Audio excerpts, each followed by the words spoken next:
The first time it happened, I thought it was a dream. Waking up to the same chirping birds, the same sunrise, the same Wednesday. A wave of confusion, then exhilaration. I had a secret, a cosmic do-over. The possibilities, endless. The day became a playground. I indulged in reckless abandon, knowing there were no consequences. Spoke my mind, took risks, savored desires. It was freeing, intoxicating. Life had become a game, and I, the ultimate player. Each reset brought a renewed sense of power. The world, once predictable, was now mine to mold. But as the novelty faded, a seed of unease began to sprout. How long would this last? And at what cost? With each repetition, I honed my actions. I learned the art of the perfect response, the ideal choice. Conversations became flawless performances. Every word, every gesture, orchestrated for the best outcome. The world responded in kind. Friendships deepened, opportunities arose. I became a master of my own intricate play. Success, once elusive, became a predictable pattern. Yet, a hollowness grew within me. Was this genuine connection or a carefully constructed illusion? The line blurred. The joy of spontaneity, the thrill of the unknown had vanished. In perfecting the day, I'd erased its soul. The days, once exhilarating, became monotonous. The sunrise, once a promise, now mocked me with its repetition. A profound loneliness set in. I was a lone traveler in a world standing still. The weight of eternity pressed upon me. Would I be forever trapped in this loop, a prisoner of time? The initial excitement had morphed into a dull ache. The fear of permanence, suffocating. I yearned for the unknown, for the sweet sting of regret, for the bittersweet ache of goodbyes. Even pain, I realized, was a privilege denied to me. What was life without its natural rhythm, its ebb and flow?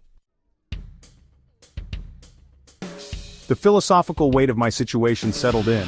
What was the point of choice if it could be undone? Did my actions hold any meaning if their consequences were fleeting? I grappled with the nature of free will. Was I truly making choices or simply going through the motions? The line blurred. The world felt like an elaborate stage set, and I, a puppet dancing on strings. My sense of self began to fray. The endless cycle had become a cruel teacher, forcing me to confront the absurdity of it all. The universe, it seemed, was indifferent to my plight, a vast uncaring void.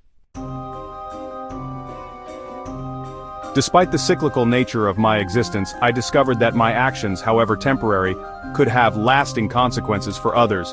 A kind word to a struggling shopkeeper could alter his outlook for his next first day. A moment of genuine connection with a stranger could leave them with a lingering feeling of hope. I was a ripple in their pond, my impact echoing beyond my own perception. This realization sparked a flicker of purpose. Even if my existence was but a fleeting moment in their linear timeline, I could choose to make that moment matter. I could be a beacon of positivity, a catalyst for change, however small. As the initial despair subsided, I began to appreciate the beauty of the mundane. The warmth of the morning sun, the aroma of freshly brewed coffee, the laughter of children playing. Simple joys took on a profound significance. I found solace in the repetition. Each sunrise became a reminder to appreciate the present moment, each encounter a chance for connection. I began to savor the intricate details of my day, the nuances I'd previously overlooked. The world, once a prison, transformed into a canvas. I began to find joy in the ordinary, beauty in the repetition. It was a quiet revelation, a hard-won peace. Time, I realized, was a construct. We measured our lives in days, years, milestones. But what was time to me, a being untethered from its linear progression? I existed in a constant present, a perpetual now. The illusion of time had fallen away, revealing the true essence of existence. It wasn't about the quantity of days, but the quality of moments. And in that realization, I found a strange sort of liberation, the fear of the future, the regret of the past. These were shackles I no longer carried. I was free to embrace the present moment in all its flawed perfection. Despite the repetitive nature of my existence, I craved human connection more than ever. Each interaction, however fleeting, became precious. I treasured the laughter, the shared stories, the fleeting moments of intimacy. These connections, however temporary, reminded me of my own humanity. They anchored me to the world, prevented me from drifting away into the abyss of my own solitude. In the eyes of others, I saw my own reflection. I learned that even in a world where everything was temporary, human connection held an enduring power. It was in these moments of shared experience that I truly felt alive, truly connected to something larger than myself.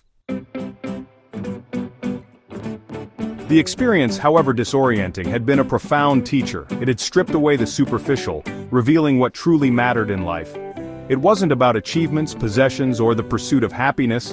It was about connection, compassion, and finding meaning in the everyday.